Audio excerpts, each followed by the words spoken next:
wal yal na yàlla yërëm jullit ñi yal na yàlla yërëm ñun ñëpp dugal ñu aljanna.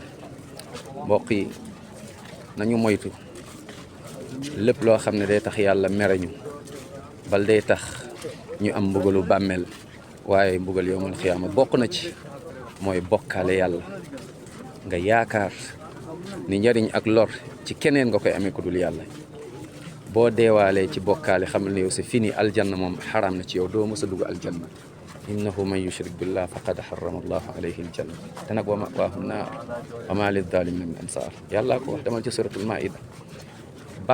bokkaale boo dee ak moom yàlla du la ko jégal. inna allaha la yaghfiru an yushraka bi wa yaghfiru ma duna dalika liman yasha.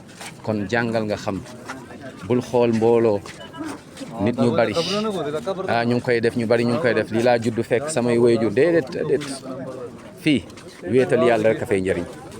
soo fi àndaalee bokkaale soo fi àndaalee bida jaamu yàlla benn façon boo xam ne yonent bi jàngalewu ko am nga problème bu rëy. wéetal yàlla te nag moytul dem ci ay almeer di tëbb ci suuf si jàpp ni suuf si da lay njëriñ yaa ngi bokkaale yàlla. tey ñu bari dañuy dem ci ay almeer jàpp ni ki fi tëdd nit yàlla la. yonent bi sallallahu alayhi wa sallam ñu ngi ko suul fële boo ñëwoon ba foofu nga raay jàpp ni di fa wut wërsëg di fa wut xéewal bokkaale nga yàlla mere na la subhanahu wa taala.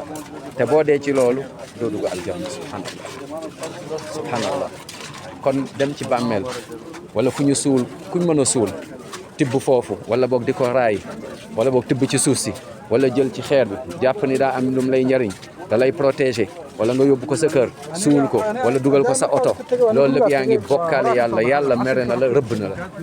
te boo dee ci loolu aljanna doo fa dugg safara nga jëm yàlla nañ ci yàlla musal. kon nañu bàyyi xel bokkaale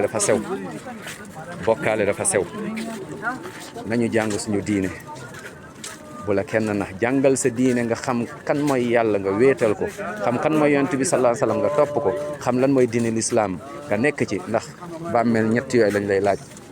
boo ko xamul rek am nga problème fii kenn du la fekk ana mbooloo yi ana ñi la daan tàcc ana alal ji subhanallah.